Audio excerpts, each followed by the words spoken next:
उरे तेरी कतई गंदी मेज कर रखी है भाई ने। पता नहीं किस बात के पैसे दे हुए सफाई वाले ने। ढंग से सफाई तो ये करते ही ना है। मैं खुद ही साफ कर दूं।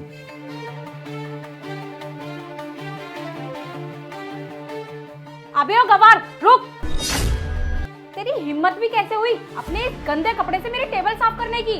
उरे तेरी मरोड़ तो यूं दिखा रही है जैसे तेरा ही ऑफिस है, यूं तेरी ही टेबल है। और नहीं तो क्या। और तुझे पता भी है कितनी महंगी टेबल है ये, और इतने गंदे कपड़े से तू इस टेबल को साफ कर रहा है। अरे इसको साफ करने से पहले किसी से एक बार परमिशन तो ले लेता। एक सेकंड पहले तो तू इससे दूर खड़ा हो। तुझे पता भी है मेरे बॉस का ऑफिस है ये, और ये उन्हीं की टेबल है। अरे ओ मैडम औकात में रहे, फालतू तो बोले मत ना। और बेटा ये कपड़ा ना गमछा मेरा, हम देसियों की पहचान है। ये कपड़ा हल्के में ले रही है या ले पकड़ के देखे कितना महंगा है, पकड़। अबे अपने पास ही रखी से। वैसे तुझ जैसे गवार को इस ऑफिस में एंट्री करने किसने दी है? कौन तू? छुप के आया है क्या चोरी वोरी करने के इरादे से? अरे मैडम मैं यहाँ ऑफिस का मालिक हूँ, मेरे भाई का ऑफिस है। यू क्या बोला? तेरे भाई का ऑफिस है ये? अबे पागल हो गया है क्या, या किसी पागल खाने से छूट के आया है जो इतनी बकवास किए जा रहा है? अभी एक चांटा दूंगी ना खींचकर, तुरंत सच उगल देगा। चल अब सच बता, कौन है तू? जरूर यहाँ पे चोरी करने आया है ना?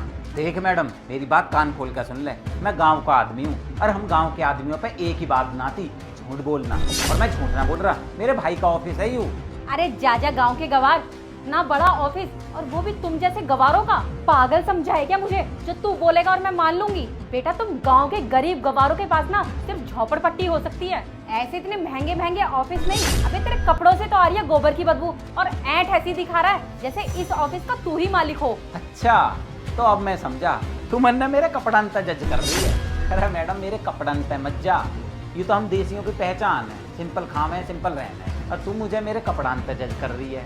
अरे तुझे पता भी ना है मेरे पास कितना पैसा है। ये सिर्फ ऑफिस ना है हमारा, बल्कि पूरी बिल्डिंग ही हमारी है। यूँ समझ में आई तेरे? और सिर्फ यू बिल्डिंग ना है, ग्रेटर नोएडा में कई बिल्डिंग है ऐसी ऐसी हमारी। करोड़ों में किराया आ रहा, तो हिसाब भी ना लगा पाएगी। कभी भूल में रह रही हो, कपड़न पे जज कर रही है मन। सुन बे गबर, सुबह सुबह ना मेरा दिमाग मत खराब कर। तुझे बोला ना ये मेरे बॉस का ऑफिस है, एक बार की बात तेरे भेजे में नहीं घुसती है क्या?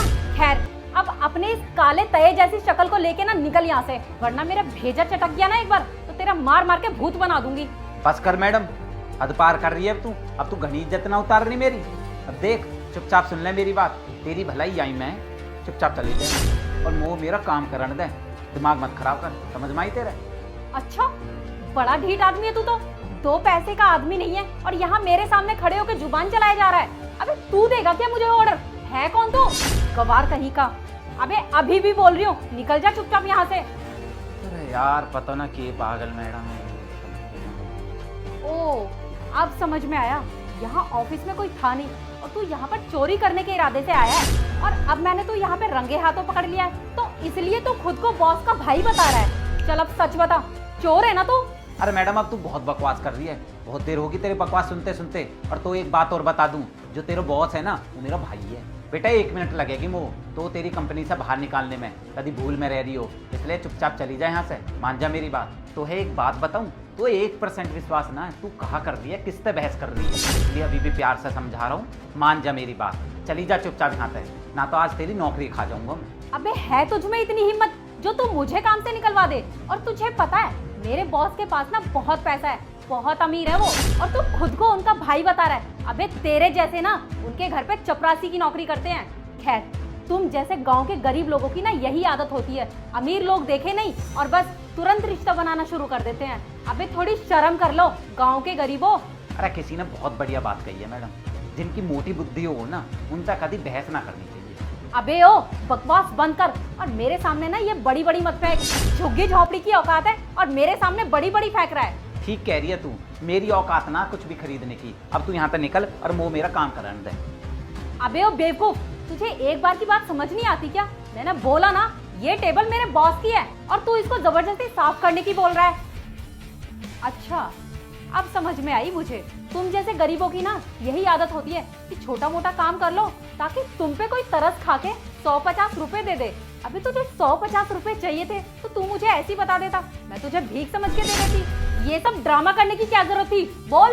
अबे घूर क्या रहा है मुझे? आज तक मुझ जैसी खूबसूरत लड़की नहीं देखी क्या? मैं ही पागल हूँ जो तुझ जैसे गवार के मुंह लग रही हूँ। और तुझ जैसे गवार लड़के तो चाहते ही हैं कि मुझ जैसी कोई खूबसूरत लड़की मिल जाए और चेप हो जाओ। बेटा बहुत हो गया है तेरा, अब तू यहाँ से निकल ले। अरे मैं ना जा रहा हूँ यहाँ तक, जो तेरे बस की हो ना कर ले। और सुन, जा बुलाना हो बुला लियो, जाते शिकायत करनी हो कर लियो, मेरा कुछ भी ना कर पाएगी तू, समझ में आई तेरे? अब निकल यहाँ तक। अबे बहुत बड़ा ढीठ है तू तो, लगता है तू ऐसे नहीं मानेगा। रुक, अभी अपने बॉस को बुलाती हूँ, वही बताएंगे तुझे। अरे पता ना किस रेवल्ली छोरी है, भैया ने काम पे रख लियो। हेलो सर, ऑफिस में आना, बहुत जरूरी काम है आपसे। पता नहीं कहाँ से एक गवार आ गया है और जबरदस्ती ऑफिस में घुसा है, और जब मैं उसे भगा रही हूँ तो जा नहीं रहा है। ठीक है सर, जल्दी आइए। बेटा अब देख, आने वाले हैं सर, फिर देखना तेरे साथ क्या होगा। और हाँ, मैं सर से ये नहीं बोलूंगी कि तू यहाँ पर टेबल साफ कर रहा था, बल्कि मैं तो ये बोलूंगी कि तू यहाँ पर चोरी करने के इरादे से आया था। फिर देखना तुझे कैसे सर जेल भिजवाते हैं। हाँ हाँ बुला ले, वो कोई फर्क ना पड़ता। अरे तू कोई सा भी इल्जाम लगा लियो मैडम मुंह पे, अगर तू मेरा एक भी बाल बांका कर जावे तो बता दियो मेरे पे। और ये तो बहुत बढ़िया करा तूने, जो तूने मेरे भाई खुद ही बुला लिया। अब तेरी सारी सच्चाई उसके सामने आ जाएगी, मुझे बताने की जरूरत ही ना पड़ेगी। अरे काजल क्या हुआ? और राहुल तू यहाँ क्या कर रहा है? अरे भाई मैं तो कहाँ बताऊँ, मैं तो तेरे से ही मिलना आया ऑफिस। तू यहाँ हो ना तो मैं यहीं कुर्सी पे बैठ गया, तेरा इंतजार करने लगा। फिर मैंने देखी कि टेबल बहुत गंदी पड़ी है तो मैं इसे साफ करने लग गया। इतने में ये मैडम आ गई, कुछ पूछी तो ही ना मेरे से, सीधा ही आग बबूला होगी, उल्टा सीधा बोलने लगी, मैं गांव के गरीब वो क्या कर रहा है, ये कर रहा है, चोरी करने आया है, पैसे चाहिए, फलाना ठिकाना। फिर मैं भी कहा करता हूँ, थोड़ी देर तो बकवास सुन ली मैंने इनकी, फिर मैं भी जवाब देने लगा। आखिर मुझे भी तो गुस्सा आ गई, मेरे कपड़ा लत्तन ने देख कर मुझे जज कर दी। बोल रही तुम गाँव के तो गरीब हो, तुम्हें पहनने की सुधना है, खाने की सुधना है। यार पता ना कहाँ बोल रही है। बताओ, कभी इंसान को कपड़ों से जज करना चाहिए? नहीं करना चाहिए। पर ना, मेरी बात सुनने को तैयार ही नहीं मैडम, बस सीधा आग बबूला होगी मेरे। काजल क्या बात हो गई? ये मेरा छोटा भाई है राहुल। क्या सर, ये आपके भाई है? सर मुझे नहीं पता था कि ये आपके भाई है, मुझसे गलती हो गई सर। सर प्लीज़ मुझे माफ़ कर दीजिए। इनका पहनावा देखकर बहुत उल्टा सीधा बोला मैंने इनको, बहुत बेइज्जती की इनकी। सर प्लीज़ मुझे माफ़ कर दीजिए, मुझे सच में नहीं पता था कि ये आपके भाई हैं, मैंने तो अनजाने में ही ऐसे बोल दिया। Please sir, I am really sorry. अरे क्या सॉरी? एक इंसान तुमसे सीधा होकर बात कर रहा है, अच्छे तरीके से बोल रहा है, और तुम उसे उसके कपड़े से जज कर रही हो, उसके काम से जज कर रही हो। अरे काजल, तुम मेरी कंपनी में इतने दिनों से काम कर रही हो, तुम्हें इतना मालूम नहीं है कि किससे कैसे बात करनी चाहिए कैसे नहीं? अरे माना कि मैं अच्छे कपड़े पहनता हूँ, मैं अमीर हूँ, ये मेरा भाई है, लेकिन इसका मतलब ये थोड़ी है कि ये भी मेरी तरह ही कपड़े पहनेगा, मेरी तरह ही रहेगा।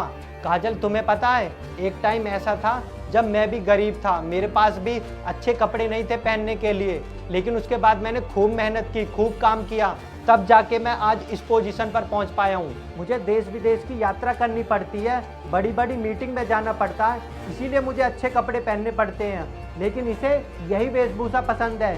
लेकिन इसका मतलब ये नहीं है कि तुम इसके कपड़े देखकर जज करोगी। देखो काजल, इंसान के कपड़े देखकर जज करना बंद कर दो, उसका कैरेक्टर देखो और उसका बिहेवियर देखो कि वो इंसान कैसा है। और गलती तुम्हारी नहीं है, गलती तुम्हारे माता पिता की है, जिन्होंने तुम्हें ऐसी सोच दी। सर मैं अपनी गलती मान रही हूँ, और सर प्लीज़ आप भी मुझे माफ़ कर दीजिए। अरे क्या माफ़ कर दूं तुम्हें? तुम्हारी गलती माफ़ी के लायक नहीं है। चलो कोई बात नहीं भाई, माफ़ कर दो इसे। एक आध गलती तो इंसान की माफ़ कर देनी चाहिए, इससे पहली गलती हुई है, माफ़ कर दो इसे, जाने दो। देखा, तुमने इसकी इतनी बेइज्जती की, लेकिन ये इंसान देखो कितना अच्छा है, अब भी तुम्हें माफ़ करने के लिए बोल रहा है। इसकी जगह कोई और होता तो तुम्हें धक्के मार के यहाँ से निकाल देता।